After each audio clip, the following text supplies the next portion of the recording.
ಈ ದಿನಾಂಕದಂದು ಹುಟ್ಟಿದ ಹೆಣ್ಣು ಮಕ್ಕಳು ತಮ್ಮ ತಂದೆಗೆ ಸಖತ್ ಲಕ್ಕಿ. ಹೌದು, ಯಾವ ಮನೆಯಲ್ಲಿ ಹೆಣ್ಣು ಮಕ್ಕಳು ಜನಿಸಿರ್ತಾರೆಯೋ ಆ ಮನೆಯಲ್ಲಿ ಧನ ಸಂಪತ್ತಿಗೆ ಯಾವುದೇ ಕೊರತೆ ಇರೋದಿಲ್ಲ ಮತ್ತು ಮನೆಯಲ್ಲಿ ಸುಖ ಶಾಂತಿ ನೆಲೆಸೋದು ಅಂತ ನಮ್ಮ ಹಿರಿಯರ ಪ್ರಕಾರ ಮತ್ತು ಜ್ಯೋತಿಷ್ಯ ಶಾಸ್ತ್ರದ ಪ್ರಕಾರ ಹೇಳಲಾಗ್ತದೆ. ಅದರಲ್ಲೂ ಕೆಲವು ದಿನಾಂಕದಂದು ಜನಿಸಿದ ಹೆಣ್ಣು ಮಕ್ಕಳು ತಮ್ಮ ತಂದೆಯ ಅದೃಷ್ಟವನ್ನೇ ಬದಲಾಯಿಸ್ತಾರೆ. ಸಂಖ್ಯಾಶಾಸ್ತ್ರದ ಪ್ರಕಾರ ಕೆಲವು ದಿನಾಂಕದಂದು ಜನಿಸಿದ ಹೆಣ್ಣು ಮಕ್ಕಳು ತಮ್ಮ ತಂದೆ ತಾಯಿಯ ಅದೃಷ್ಟವನ್ನು ಸಂಪೂರ್ಣವಾಗಿ ಬದಲಾಯಿಸುವ ಸಾಮರ್ಥ್ಯವನ್ನು ಹೊಂದಿರ್ತಾರೆ.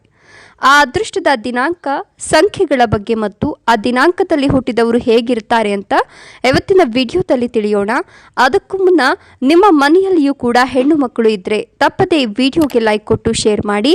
ಸಂಖ್ಯೆ 3. ಜ್ಯೋತಿಷ್ಯ ಶಾಸ್ತ್ರದ ಪ್ರಕಾರ ಸಂಖ್ಯೆ 3 ಹೊಂದಿರುವ ಹೆಣ್ಣು ಮಕ್ಕಳು ತಮ್ಮ ತಂದೆಗೆ ಬಹಳಷ್ಟು ಲಕ್ಕಿಯಾಗಿರ್ತಾರೆ. 3, 12, 21 ಮತ್ತು 30ನೇ ದಿನಾಂಕದಂದು ಜನಿಸಿದವರ ಸಂಖ್ಯೆ 3ಕ್ಕೆ ಸೇರಿರುತ್ತದೆ. ಸಂಖ್ಯೆ 3 ಗುರುಗ್ರಹಕ್ಕೆ ಸಂಬಂಧಿಸಿದೆ. ಹಾಗಾಗಿ ಈ ಸಂಖ್ಯೆಯ ಹೆಣ್ಣು ಮಕ್ಕಳು ಸಾಕಷ್ಟು ಉತ್ಸಾಹಭರಿತರಾಗಿರುತ್ತಾರೆ. ತಂದೆ ತಾಯಿಯ ಗೌರವ ಹೆಚ್ಚಿಸ್ತಾರೆ. ಹೌದು, ಯಾವುದೇ ತಿಂಗಳ 3, 12, 21 ಮತ್ತು 30ನೇ ದಿನಾಂಕದಂದು ಜನಿಸಿದ ಹೆಣ್ಣು ಮಕ್ಕಳು ತಮ್ಮ ತಂದೆ ತಾಯಿಯ ಹೆಸರು, ಗೌರವ ಮತ್ತು ಖ್ಯಾತಿಯನ್ನು ಹೆಚ್ಚಿಸ್ತಾರೆ. ನಂಬಿಕೆಗಳ ಪ್ರಕಾರ ಈ ಸಂಖ್ಯೆಯೊಂದು ಜನಿಸಿದ ಹೆಣ್ಣು ಮಕ್ಕಳು ತಮ್ಮ ಮನೆಯ ಅದೃಷ್ಟವನ್ನೇ ಬದಲಾಯಿಸ್ತಾರೆ. ಜೊತೆಗೆ ಇವರಿಗೆ ಎಂದಿಗೂ ಧನ ಸಂಪತ್ತಿನ ಕೊರತೆ ಉಂಟಾಗೋದಿಲ್ಲ ಅಂತ ಜ್ಯೋತಿಷ್ಯ ಶಾಸ್ತ್ರ ಹೇಳ್ತದೆ.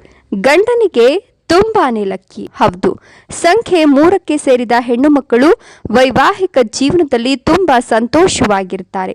ಈ ಹೆಣ್ಣು ಮಕ್ಕಳು ತಮ್ಮ ತಂದೆಗೆ ಹೇಗೆ ಲಕ್ಕಿಯಾಗಿರ್ತಾರೋ ಹಾಗೆ ತಮ್ಮ ಪತಿಗೂ ಲಕ್ಕಿಯಾಗಿರ್ತಾರೆ.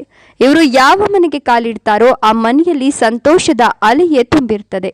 ಇವರು ಮನಸ್ಸಿನಲ್ಲಿ ಅಂದುಕೊಂಡಿದ್ದನ್ನ ಮಾಡಿಯೇ ಮಾಡ್ತಾರೆ. ಇವರದ್ದು ಅತ್ಯುತ್ತಮ ವ್ಯಕ್ತಿತ್ವ. ಈ ಸಂಖ್ಯೆಯ ಹೆಣ್ಣು ಮಕ್ಕಳು ತಮ್ಮ ವ್ಯಕ್ತಿತ್ವದಿಂದ ಎಲ್ಲರನ್ನ ಆಕರ್ಷಿಸ್ತಾರೆ. ಇವರು ವೃತ್ತಿ ಜೀವನದಲ್ಲಿ ಅತ್ಯುನ್ನತವಾದದ್ದನ್ನು ಸಾಧಿಸ್ತಾರೆ.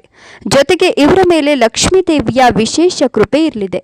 ಹಾಗಾಗಿ ಇವರಿಗೆ ಹಣದ ಯಾವುದೇ ಕೊರತೆ ಉಂಟಾಗೋದಿಲ್ಲ. ಆದ್ದರಿಂದ ನಿಮ್ಮ ಹೆಣ್ಣು ಮಗುವು ಈ ಸಂಖ್ಯೆಯೊಂದು ಜನಿಸಿದ್ರೆ ನೀವೇ ಅದೃಷ್ಟವಂತರು. ಈ ಹೆಣ್ಣು ಮಕ್ಕಳಿಂದ ನಿಮ್ಮ ಸುಖ, ಸಂತೋಷ, ಸಮೃದ್ಧಿ ಹೆಚ್ಚಾಗೋದ್ರೊಂದಿಗೆ ನಿಮ್ಮ ಬಾಳು ಬೆಳಕಾಗುವುದು. ಮಾಹಿತಿ ಇಷ್ಟ ಆದರೆ ಲೈಕ್ ಕೊಟ್ಟು ಶೇರ್ ಮಾಡಿ. ಧನ್ಯವಾದಗಳು.